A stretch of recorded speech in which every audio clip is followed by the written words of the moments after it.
Tayo po yung panalangin. Yes, Lord, purihin ka para ni Diyos.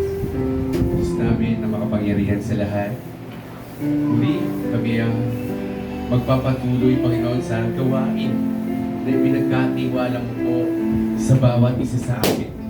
Na pag-aralan ng iyong salita upang ito, Panginoon, ang siya po naming sandata na ipagkipaglaban sa anumang kaaway ng kadiliman. Pangunahan mo po kami sa mga aral na hindi po namin maintindihan at maunawaan. Pagkalooban mo po kami, Panginoon, ng iyong Santong Espiritu na siyang manguna, amang banal, sa bawat salita mo na hindi po namin maunawaan. Bigyan mo po kami, Panginoon, ng karunungan sa iyong salita.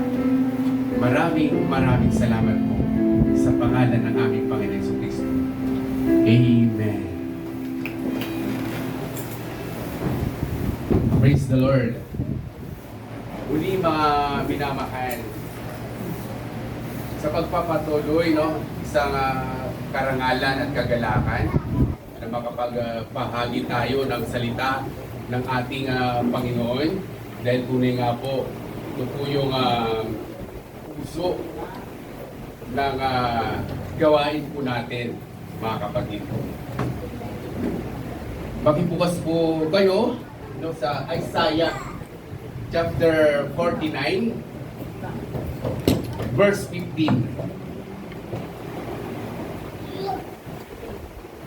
Sa English po, kasi mas maganda po, babasahin natin sa English tsaka sa Tagalog. Meron po kasi, lalo na sa King James, di po ba, Pastor? Nakasulat sa English, wala sa Tagalog. Kaya dito, na sinasabi yung napakaganda na encourage sa bawat isa sa atin. Can a woman forget her son child, that she should not have compassion on the son of her womb? No? Yeah, they may forget, yet will I not forget they, sabi po ng ating Panginoong Diyos. Papansinin po natin sa Tagalog, mga kapatid, malilimutan ba ng babae ang kanyang batang pasusuhin? Na siya'y hindi mahabag sa anak ng kanyang bahay bata? Sabi po dyan ng ating Panginoong Diyos, oo, ito'y makakalimot. Ngunit, hindi kita makalilimutan. Ngunit hindi kita kalilimutan. Palakpakan po natin ang Panginoon. Kung iintindihin at uunawain po natin, napakarami sa mundo ngayon na alam niyo na po, talagang nakakalimot yung babae sa kanyang anak na hindi niya aalagaan at iingatan. Marami po sa mundo ngayon na nagpapa-abort. Pero ang Diyos, hindi po niya tayo makakalimutan. Sa next verse, mga kapatid, narito, aking inanyuan ka sa mga palad ng aking mga kamay. Ang iyong mga kuta ay laging nasa harap ko, sabi po ng ating Diyos. Ito po ay sinalita niya sa bansang Israel. Pero sabi ng Diyos muli sa Bible, dati hindi niya tayo bayan. Ngayon ay bayan niya na tayo. Amen. Ibig sabihin, kasama na tayo dyan sa sinabi ng Diyos. Hindi tayo kalilimutan ng Diyos. Sino po ba? Yung nakahilera o nakapila na hindi kalilimutan ng Diyos. Dapat meron po tayong ganun. Sino ba yung hindi kalilimutan ng Diyos? Siyempre po, tayo na gumaganap ng kanyang kalooban. Amen. Hindi po tayo lahat Hindi po lahat na nasa sanlibutan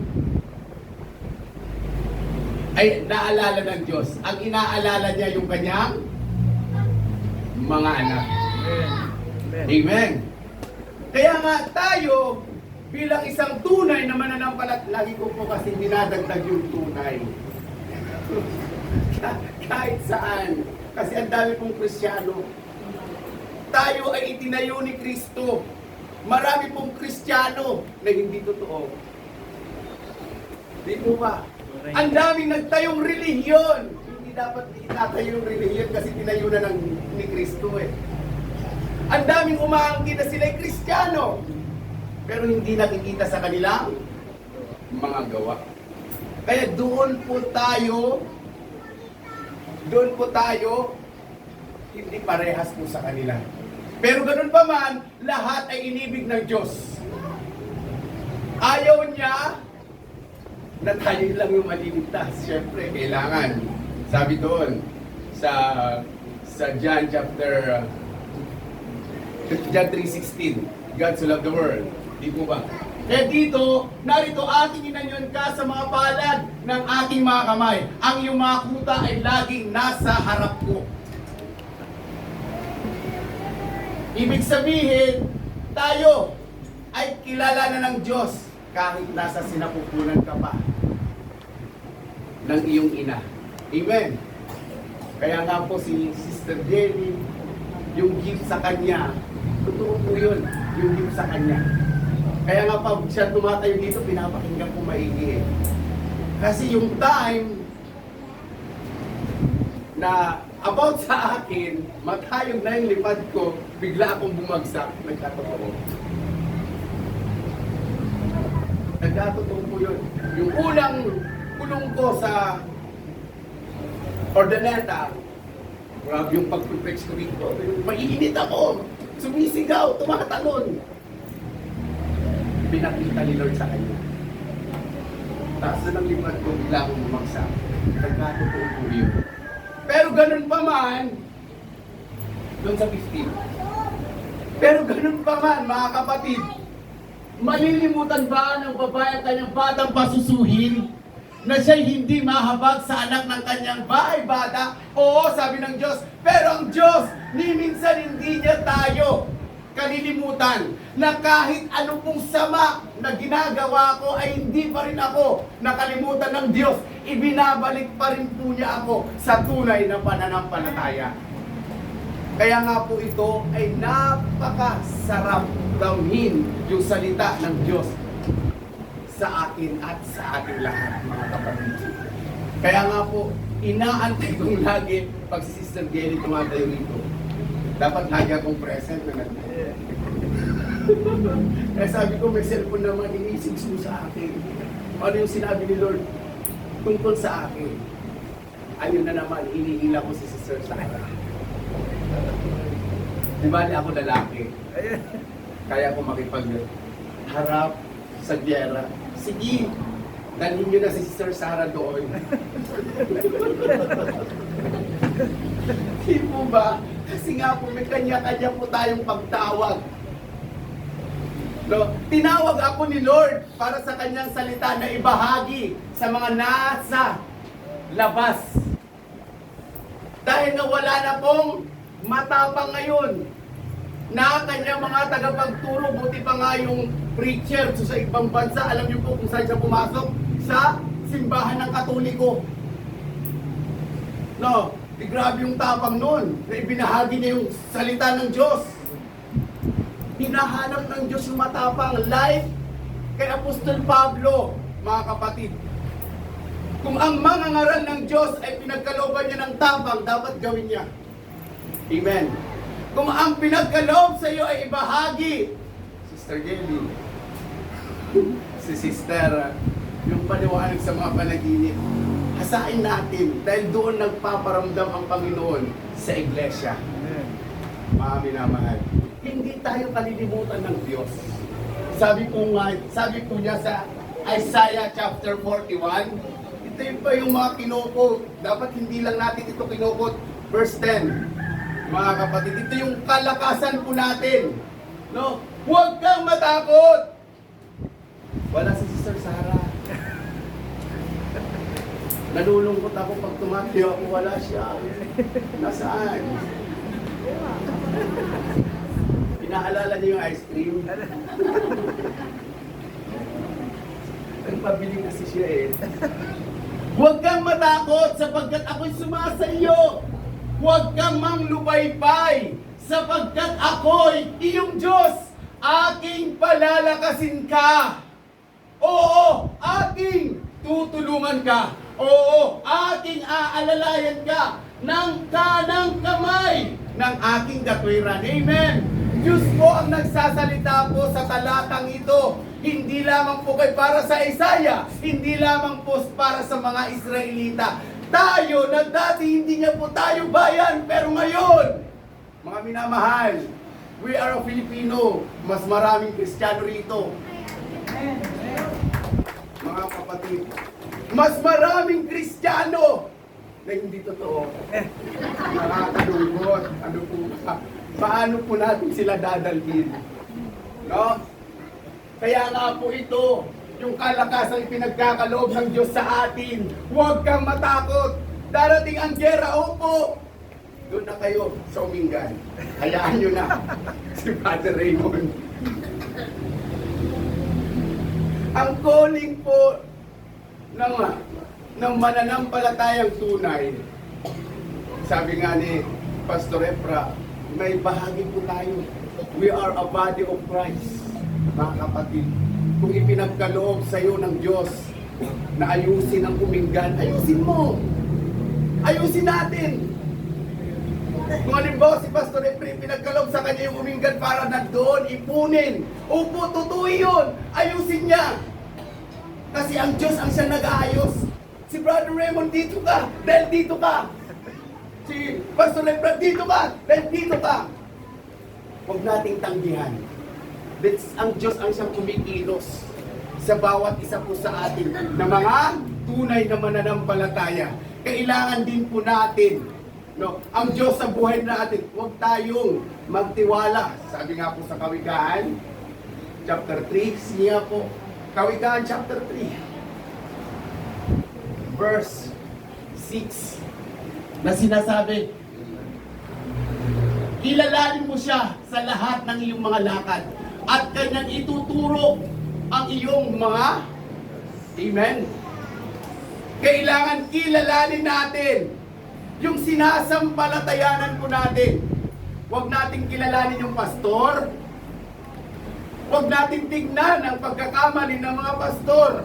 Kilalanin natin ang Diyos na siyang magtuturo. Sabi, kilalanin mo siya sa lahat ng iyong mga lakad, sa lahat. Kaya nga po, tama po, huwag natin tignan si Pastor Aguilar. Tignan natin ang Diyos sa buhay po natin. Ginagamit si Pastor Aguilar, opo. Pero huwag natin tignan yung pagkakamali niya dahil hindi ganoon ang Diyos. Amen. Nais ng Diyos na tayong lahat ay maligtas, mga kapatid. Amen. Ayaw ng Diyos na lahat tayo ay mapahamak sa giyera. Kaya nga po ang ganda ng silungang puno. Tanong, anong puno? Amen. Amen. Amen. Palapakan natin ang Amen. Sidar, yun ang puno eh. Ano ba yung sidar? Puno. Ano ba yung sinulungan? Puno. Ano yung pangalan ng puno? Sidar. Wala na tayong nasusubat pa. Amen. Ang Diyos ang siyang gumagawa ng lahat ng bagay para sa kanyang mga anak. Para sa kanyang nais iligtas. Tayo mga Pilipino, ang dami po natin. Huwag tayo manalangin sa sarili lamang natin. Lord, iligtas mo ang Pilipinas. Diyan na po, lukuban mo ng yung banal na Espiritu. Lord, iligtas mo po ako. Iligtas mo po yung tunnel na ginawa ko. Puno ng Lord. Mga kapatid, hindi po siya ganon. Mga minamahal. Kung nais natin maligtas tayo, ipanalangin natin ang bansang Pilipinas. Kasi nga, isang message lang sa bansang Pilipinas, walang magagawa yung basement po natin. Isang message lang. Kaya nga, gagamitin ng Diyos yung mga mayayaman para sa atin. Amen. Gagamitin ng Diyos like sa Egyptian, like kay Joseph. Di po ba, saan napunta si Joseph nung 7 years na taggutom? Nasa Ehipto. Ginamit ng Diyos ang mga mayayamang Ehipto para mailigtas ang mga Israelita. Pero doon sa Egyptian, nandoon si Joseph. Kaya nga po dito sa Pilipinas, nandito si Amen. Amen. Hindi po ba? Ganun po tayo. Hindi lang tayo ang naghahanda. Kung ano yung handa na ipinahahanda ng Diyos sa iglesia ito, gagawin natin or gagawin ninyo. Bakit sinabi kong ninyo? Kasi nga, iba ipinapagawa ang Diyos sa akin, hindi ko po pwedeng alisin po yun. Yung ipinapagawa ng Diyos sa akin. Sabi ng Panginoon sa akin, kung hindi kayo maniniwala, nung narinig ko ang tinig niya, nakakita ang bulag, nakalakad ang pilay. Kung ano yung sinabi ni Jesucristo doon sa alagad ni Juan Bautista, yun din yung narinig ko sa kanya. Nung malapit na akong lumabas, hanapin mo yung kamukha mo. Lord, wala akong makita. Wala akong kahawig ng iwis. Wala. Pero sabi ng matanda, doon sa bus na sinakyan ko, huwag mo tignan yung mukha. Tignan mo yung puso. Kasi nga, ang bawat tao na kahit anong sama po yan, mga kapatid, pag ang Diyos ang siyang kumilos, wag wala po tayo magagawa. Gagamitin tayo ng Diyos like sino nang nag-lehans kay Apostol Pablo, natakot pa siya. Ay, ito yung pumapatay at nagpapahuli. Anong pangalan na yon? Ananias. Oh, si Ananias. Ayaw niya. O ngayon, pag ipapagawa ng Lord, ayaw kong turuan yan. Lord, ang sama-sama niyan. Di po ba? Huwag tayong ganun. Tingnan niyo, si Apostol Pablo. Di po ba? Si Ananias, natakot siya. Ito yung pumapatay. Ito yung nagpapahuli sa atin. No, sa kanyang sariling kaunawaan. Pero hindi niya naiintindihan yung pinapagawa ni Lord. Kaya yung kaunawaan at karunungan na pinagkaloob ng Diyos sa atin, dapat natin isagawa, isapamuhay. Mamaya hanapin sa akin ni Lord. Sabi niya, oy! Alam niyo po ba yung pangalan ko kay Lord? Si Pastor Efraim yung narinig ko sa kanya. Kaya napangiti ako. Ano yung tawag kay Pastor Efraim? Ni Lord? Sa akin, sabi niya, Mon. Ibig sabihin, nasaan na yung pinapahanap ko sa'yo? Wala, nagkulong na ako sa umingan. Iniligtas mo yung sarili mo, pero yung pinapahanap ko sa'yo. See? Naiintindihan po ba natin? Nagigets po ba natin yung nais ng Diyos sa individual na kanyang anak na upang iligtas ng Diyos yung nais po niyang iligtas? Gagamitin niya po tayo. Dahil gagamitin ng Diyos yung mayayaman para sa atin. Alam niyo po ba, ang naganang mas bulletproof ni Gawada, Ametano na, Lugiera na. Samantalang may gagawin tayo, siminto laban. Di ba? Hindi patas ang Diyos. Buti pa yung mayayaman. Grabe. Kaloob mo, tunnel, pinakita aircon, air conditioning. Walay grocery anto ni. No, walay swimming pool ni. O, daalugi tayo. Hindi po ba? Kaya dito, ibalik natin doon sa Isaiah, mga kapatid. Na sinabi ng Diyos sa 41 and 10. Kasi wala si Sister Sarah. Huwag kang matakot. Sapagkat ako'y sumasa iyo. Kaya nga kung si Sister Sarah ay paruroon na, sabi niya, wala pa tayong bahay. Yun yung sabi niya sa akin. Kung di magpagawa na kayo doon, ako dito lang.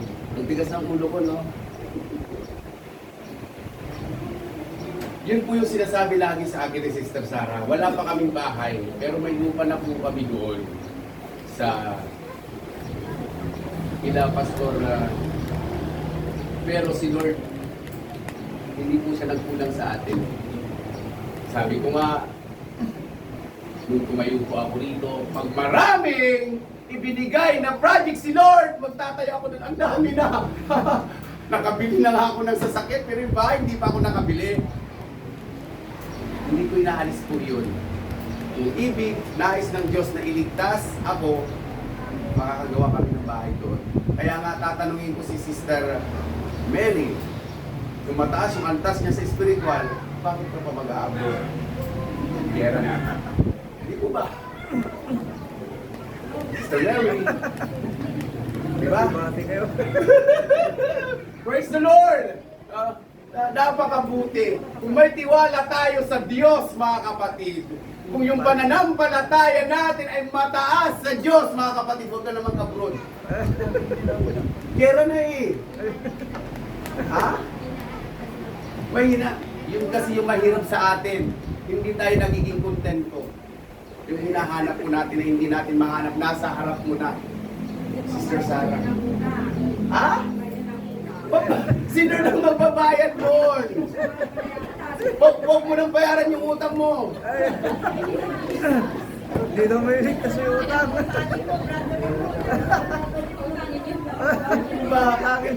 Alam niyo po ba kasi, ang namurong problema sa budget, mga kababaihan. Hello mga kababaihan. Diba? Ang mga kababaihan na nagpro-problema sa budget, kung paano nila papakainin ang mga anak po nila. Kaya wala tayong magagawa, mga kalalakihan. No. Pero dapat, si Brother Kapitan magtrabaho, hindi ka. Hindi ka siya. Ayun po yung mahirap. Noon nga, mga minamahal, nung kakapiranggot lamang yung kita namin, tuwan-tuwa ako. Nakakasurvive kami nung kakapiranggot pa lamang. Nakakabayad kami ng kuryente. Uy, nung tumataas na, nakabili kami ng aircon. Nadagdagan yung bayad ng bill. Kung dumadami yung pera mo, doon din dumadami yung problema mo. Amen? Amen with that. Pero kung kakaunti ang pera mo, kay Lord ka aasa. Pagkakasyahin mo, isisigaw mo ba, Lord, thank you. Pero pag marami kang pera, salamat sa Diyos dahil naturuan si Sister Sarah sa pagtitipid. Hindi sa Nazareth siya idinala. Sabi ko, bakit hindi sa Nazareth may pera naman tayo? Nagtitipid tayo sa bulingit. Sa kakatipid niya, gusto pa niyang ilakad yung indigency. Ay. Wala akong binayaran kasi Inilakad pa yung indigency. Kakuripot po niya, no? Tama lang yun. Ay, tama. Kasi mga babae sila, pastor, wala tayong magagawa. Tatanungin kita ngayon, Sister Sarah, bakit nasaan yung 40,000 na binigay ko sa'yo? Wala ka palang binayaran. Sabi mo, binayaran ka, ha? Dito na tayo sa salita ng Panginoon, mga kapatid. No? Dito, kung talagang nasa atin si Kristo, 1 Peter chapter 5 verse 7. Ito po mga minamahal. Pansinin po natin yung talata. No? Na ipinagkaloob kay Apostol Pedro, mga kapatid. Na inyong ilagak sa Kanya ang lahat, Sister Mary. Na inyong ilagak sa Kanyang lahat ng inyong kabalisahan. Yung utang ko, Lord, hindi ko na mababayaran, gera na. Thank you. Di mo ba? Dapat gera na eh. No? Wala ka ng utang. Hindi pwedeng sabihin na inyong ilagak sa Kanyang lahat ng iyong kabalisahan sapagkat kayo'y ipinagmamalasakit niya. Ipinagmamalasakit tayo ng Diyos, mga kapatid. Kung tayo ginaganap natin yung Kanyang kalooban, lahat, walang exemption. Huwag na tayo mag-isip ng kung ano-ano ba kasi hindi pa ako nakabayad ng utang. Ganon din po ako, hindi pa ako nakabayad ng utang.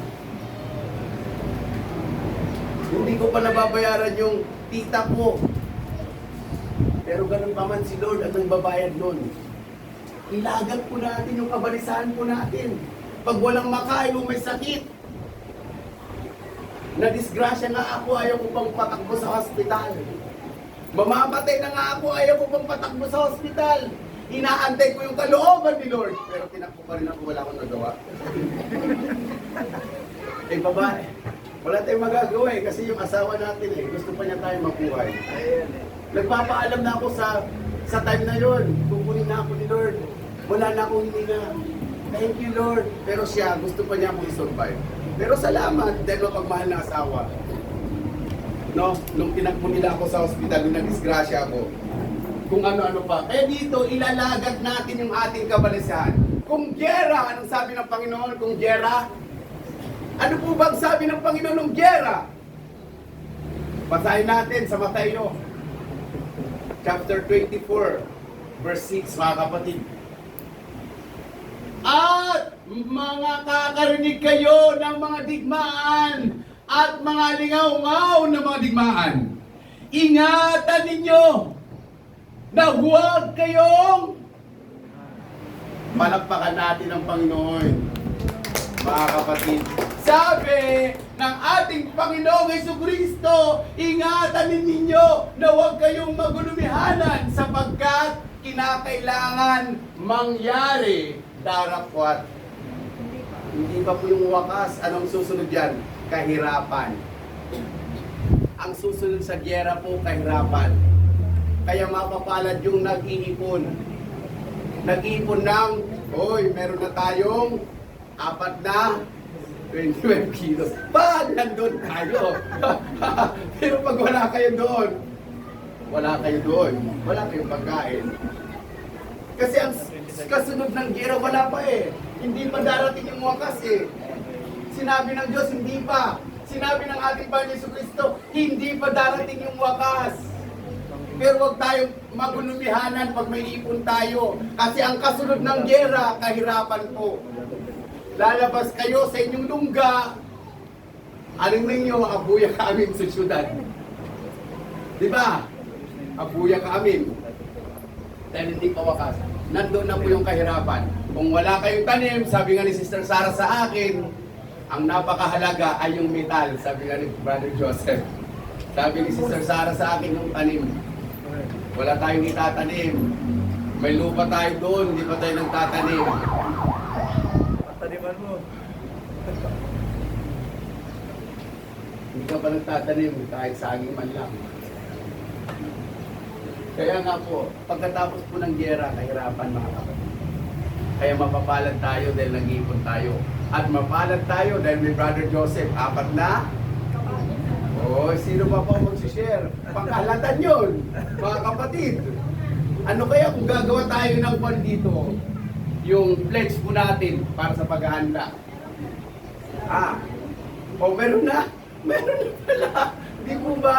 Kaya huwag tayong magulumihanan kahit dumating yung giyera. Dahil ipinahahanda na ng Diyos sa atin ang lahat. Mga kapatid, dahil darating at darating yan, hindi natin maiwasan. Dahil yan po yung hula, yun po yung prophecy, mga kapatid. Kaya sa mga bagay na nangyayari sa mundo ay pinahihintulutan ng Diyos. Para tayo ay turuan niya. Turuan niya tayong maging kontento kung ano po yung mayroon tayo. Mga minamahal. Kung tayo na mga tunay na Kristiyano, mga kapatid, samantalahin po natin yung panahon. Samantalahin po natin yung panahon na paggawa ng mabuti. Samantalahin po natin yung panahon na gawin ang kalooban ng Diyos, kung ano po yung ipinagagawa. Samantalahin po natin ang panahon.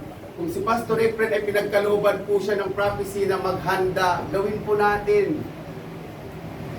Kung yun po yung ipinagagawa ng Diyos sa Kanya para sa atin. Kung darating ang giyera, darating. Ang kasunod doon ay kahirapan. Intindihin at tignan po natin ang lahat nung nagkagiyera sa Jerusalem.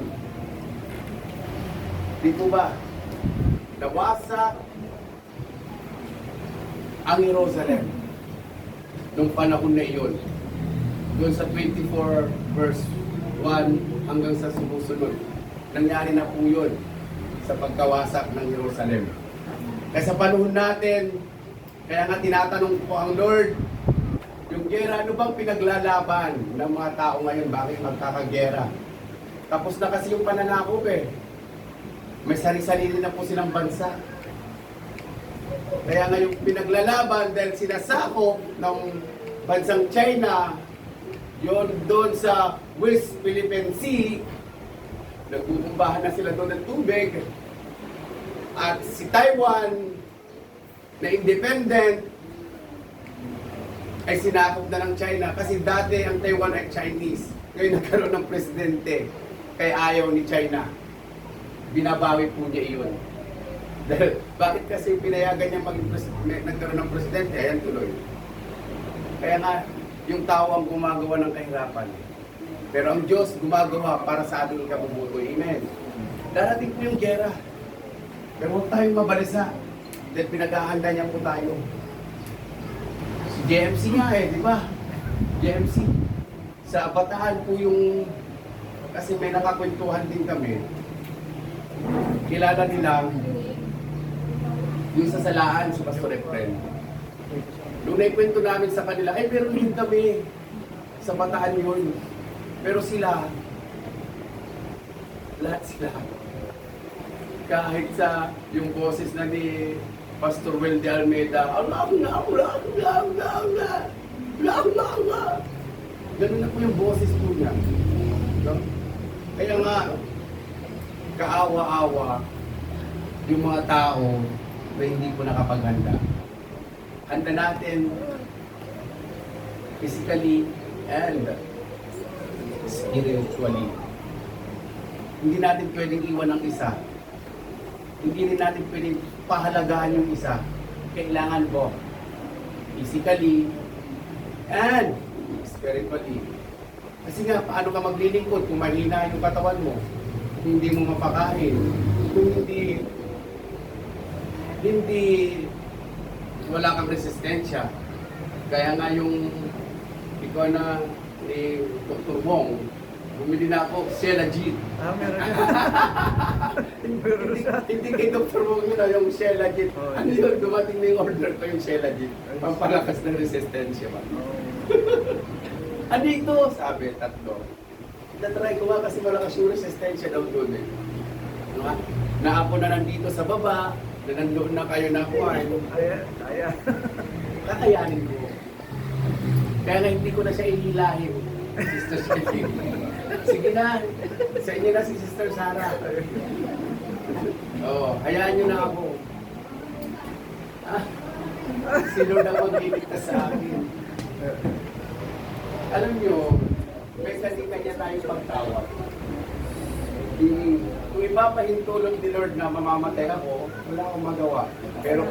Pero kung nais ng Diyos na pabuhay pa ako doon sa kalagitnaan, I amen with that. Man.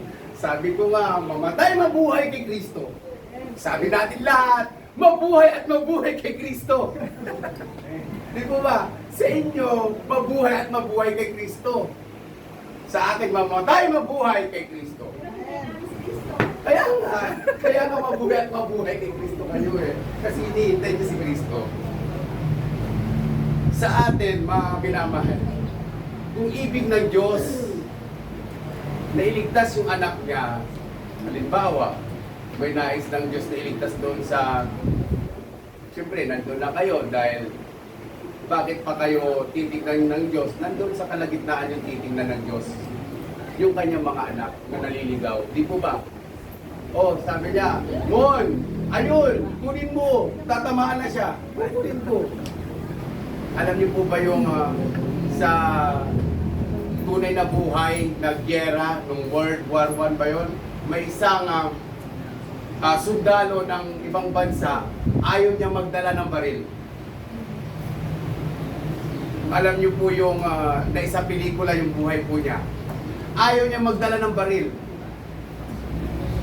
Ano yun? Oh, yun. Napanood ko yun eh. Bakit kaya yun? Ang dala niyo, alam niyo ba? Bible. Alam niyo ba yung tinatamaan ng bala? Kinukuha niya yun, iniipon niya.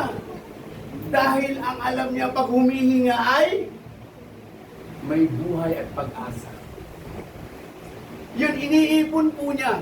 Yung mga halimbawa, naputulan na ng paa doon sa yung sumakapog pero buhay pa. Yun po yung kinukuha niya, iniipon niya. Ayaw niya magdala ng baril. Kaya nauso ngayon, nakikita ninyo sa panahon ng gera, meron siyang igis na rito, yung mga Red Cross, di ba? May mga wheelchair, nauso na ngayon yun. Noon wala yun. Siya ayaw niya, yun yung ginawa niya. Kaya nadala hanggang sa ngayon may first aid na. Wala silang baril, ang pinupulot po nila yung mga natatamaan. Kaya nga, si Lord gagawa at gagawa ng ikaliligtas po natin. Amen. Siya po yung gagawa para sa atin. Kaya nga po dito, na maririnig natin, na di ba naririnig na po natin yan? Huwag tayong mabalisa, mag-ipon po tayo. Mag-ipon tayo, 2 beses din po yung binanggit doon sa binasa ni Brother Joseph kanina. Yung mga mayayaman, anong sabi? Mag-ipon ng mabuti. No, huwag natin kalimutan, ipunin natin yung mabuti sa inyo sa eternal life. Mga kapatid, oo, meron na tayong naipon. Pero hindi tayo nag-iipon ng mabuti. Kaya nga, huwag nating bitawan po yung dalawa. Physically and spiritually.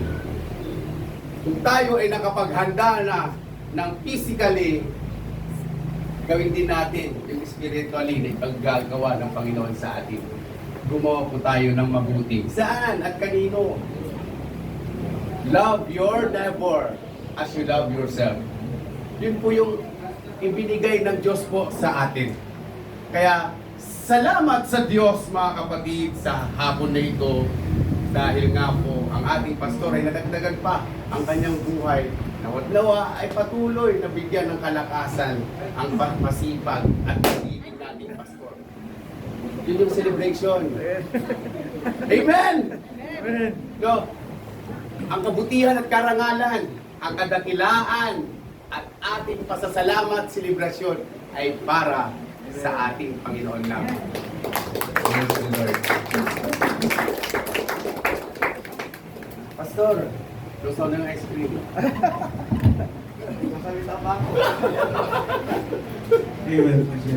Kaya, ang panumbahan na ito ay sa Diyos. Amen? Amen. Pasasalamat, pagluwalhati at ang papuri ay sa ating Diyos na buhay na laging nagpapalak mapagmatuloy sa atin. Amen. Kaya kanina, nag-decorate na yata sila rito ng happy birthday. Sabi ko parang hindi tama. Ang galit muna. Kasi magsiservice tayo tapos lagi tayo dito ng happy birthday. Wag muna ka. Mamaya na lang pagka matapos yung service. Ilagay. Amen. Puri ng Panginoon. We are pupunta tayo dun sa kayusan. Pero salamat sa effort ng lahat. Salamat sa tumulong, sa mga nagambag. Ito ay pagbabala ng Diyos sa ating lahat. Amen. Sa mga naabala. Amen. Panalangin nyo kami. Alam ko, nasa akin ang panalangin niyo dahil siguro sa sentro, ako ang sentro ngayon dahil sa selebrasyon. Pero ang selebrasyon nga natin ay pasasalamat at pagpulis sa Diyos. Kayo rin naman ay ipinapanalangin ko. Amen. Ipadalangin ko rin kayo na Philippians chapter 1 verse 9. Dalangin ko ang inyong pag-ibig ay lalo pang sumagana nawa sa kalaman at sa lahat ng pagkakilala. Amen. Amen. It is my prayer for you, para sa lahat. Amen. Ang pag-ibig ay lalong sumagana nawa sa kalaman at sa lahat ng pagkakilala. Huwag natin alisin yung brotherly love, huwag natin alisin yung Amen. pagtutulungan sa isa't isa. Ang pagkakaisa ay lagi nating ipakilala o ipahayag sa lahat. Verse 10. Upang inyong kilalanin ang mga bagay na magagaling, upang kayong maging mga tapat at walang kapintasan hanggang sa kaarawan ni Amen. Kristo.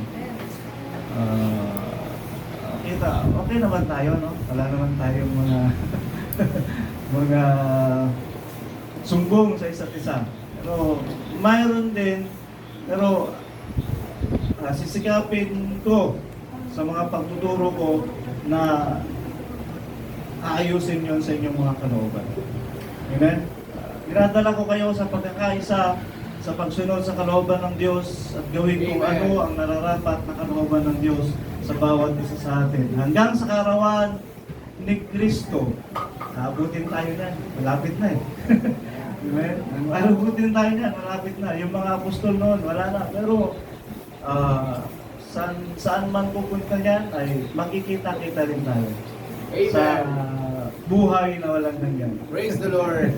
Yung sila Apostol Pablo, sila si Adan, makikita natin sila doon. Sila Abraham. Amen. Yung tunay na buhay na sinasabi. 11. Na mga puspos ng bunga ng kabanalan na ito ay sa pamamagitan ni Kristo sa ikaluluwalhati at ikapupuri ng Diyos. Ayan. Sentro natin lahat ay sa ikapupuri at ikaluluwalhati ng Diyos. Amen. As we live in holy living, mabuhay tayo na may kabanalan at lagi nating ipangbuhay ang salita ng Diyos na siyang katuwiran natin sa lahat ng ating mga judgment, decision na gagawin natin, mga gagawin nating mga lakad, lagi nating unahin, baga, i-consider natin lagi sa katuwiran ng Diyos. Ito ba ay ayon sa katuwiran ng Diyos? Ito ba ay ayon sa kalooban ng Diyos, ayon sa nais ng Diyos sa atin bilang mananampalataya? We are living as Christ believer, Christ follower. Amen. No? Hindi tayo taga-sanlibutan na kahit ano ay pwede na lang. May Amen. sinusunod tayo ang salita ng Diyos. For us to be holy at maging ayon sa katuwiran ng Diyos. Amen. Yan ang panalangin ko sa inyo. At regalo nyo sa akin, mangyarihin natin. Amen. Magkakaisa tayo, magmamahalan tayo, walang bangayan. Amen. Magmahalan tayo. Amen. Bilang magkakapatid sa Panginoon. Amen. Kung may magkulang, tamayan natin. Amen. At ito ay sa kalalago ng katawan ng Kristo. Tayo po yung magsitay mga kapatid. Salamat po sa Panginoon. Let's say God is sweet. God is sweet. God is so yes. Napakabuti ng Diyos. God is so good. God is so good. Tayo tulog sa Panginoon. Namamanal po rin ito, Diyos. Sa tanghaling ito, narito kami, O Panginoon, na dumudulog sa iyo. Makabanulin mo kami sa iyong mga salita, sa iyong salita ay katotohanan. At sa pamamagitan nito ay tinutuwid mo ang aming mga kaisipan, ang aming mga landas. Dinadala mo kami sa pag-ibig na tinuro mo sa amin, sa pagkakaisa ng pananampalataya, upang gawin namin ang kalooban mo, O Diyos. At anumang bagay na nasa harapan namin ay maunawaan namin at makilala namin, O Diyos, na ito ay biyaya mo upang sa amin ay maganap ang mga pagpapalang ipinahayag mo, inaabot mo para sa bawat isa sa amin. Patuloy mo kami kausapin, O Diyos, ng mga salita mo upang ito ay aming panangnan, ng aming mga katuwiran, ng aming mga desisyon, ng aming mga gagawin, upang ito ay laging ayon sa kalooban mo, Diyos. Patuloy mo kami kausapin sa mga bagay na nangyayari sa kapaligiran, upang kami, Panginoon, ay magkaroon ng kaisipan kung ano ang nararapat sa aming pamumuhay bilang naglilingkod sa iyo. Patuloy mo kami kausapin, Panginoon, sa pamagitan ng mga nagaganap, O Diyos, sa lahat ng mga kaganapan na ito sa sanglibutan, upang mapagtanto namin ang mga bagay na ipinahayag mo sa iyong banal na kasulatan,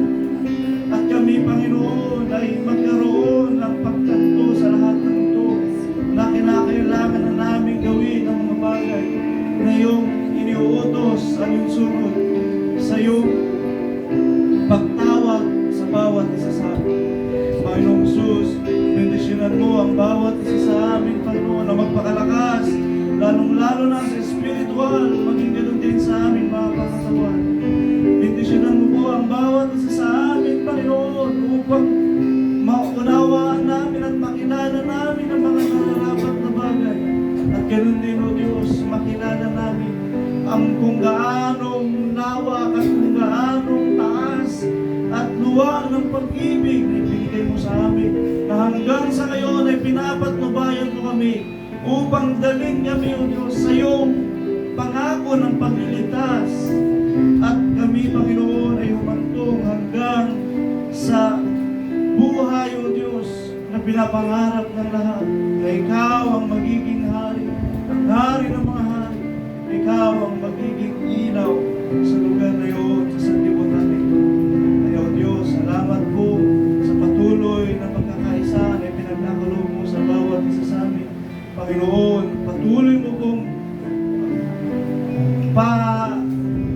laganapin sa amin ang pagmamahalan at ang pag-ibigan, Panginoon, na kami, O Diyos, ay huwag nang magkaroon ng anumang salita laban sa kanino man, kundi magkaisa kaming lubos ayon sa iyong salita at ayon sa iyong kalooban.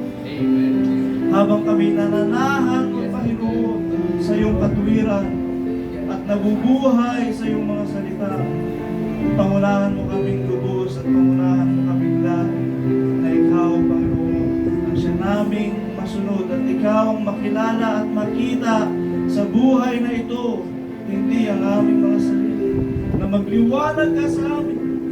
At kung ang bayan na lumiliwanag ay hindi kinakailangan itago, kundi pagpus kailangan may ayat sa isang mundo at ipakilala na ang katuwiran mo ay naahayag sa mga lingkod mo, Diyos.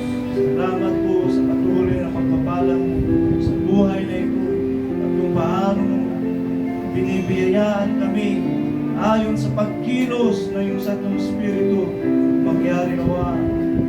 Idaloy mo sa bawat isa upang ang kaunawaan at kaalaman, upang ang kalakasan sa pananampalataya ay maging bahagi sa isa't isa at maging bahagi sa lahat. O Diyos, hinihiling po namin, Panginoon, na patuloy mong patnubayan ng bawat isa upang kami ay magsipagtagumpay ayon sa iyong mga pahayag at ayon sa iyong mga pangako na aming tatanggapin. Kami, Panginoon, ay magtatagumpay sa lahat ng mga bagay nito. Kasiyahan mo, Panginoon, ang bawat isa na nagsisipaglingkod sa gawain mo, ayon sa pagtawag na ipinahayag mo at tinawag mo sa bawat isa sa amin, sapagat ang iyong pagtawag ay banal. Piliin mo kami sa gayong pagtawag na ginagawa namin ang ayon sa nararapat at ayon sa kalooban mo. Salamat po sa pananagumpay na patuloy mong pinagkakaloob sa bawat isa. Kung paanong pagpapala, Panginoon Jesus, ang idinadaloy mo sa amin, sa karunungan at sa kalaman. O Diyos, siya nawang mamagitan sa bawat isa sa amin upang hindi na kami, Panginoon, maging mambang sa iyong mga salita. Di ba, Diyos, maunawaan namin ito ng may kahusayan at maganap namin ito, Panginoon, na may isang katuparan at mga bagay ayon sa iyo. Pagpala. Panginoong Jesus, salamat po sa tagumpay. Salamat po sa iyong biyaya. At sa lahat ng ito, kami, Panginoon, ay nagpupuri at nagluluwalhati sa iyo sapagkat karapat dapat kang purihin at luwalhati. Sinasamba ka namin sa Espiritu at katotohanan. Ikaw, O Diyos, na sa amin ay humili at tumawag hanggang sa araw na ito, pinapatubayan mo. Salamat sa iyong Santong Espiritu pumapatuloy. Salamat sa iyong Diyos na nagbibigay ng tagumpay. Purihin ang iyong dakilang pangalang Jesus. Amen and amen.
niya kayo sa bawat mabuting gawa upang gawin ang kanyang kalooban na gawin sa atin ang nakalulugod sa paningin niya sa pamagitan ni Jesucristo na mapasa kanya nawa ang kaluwalhatian magpakailanman. Ang biyaya natin pa ni Jesucristo at ang pag-ibig ng Diyos at ang pagkikipisan ng kanyang banal na Espiritu ay sumati ng lahat na may pananagumpay at biyaya sa pangalan ni Jesus. Amen.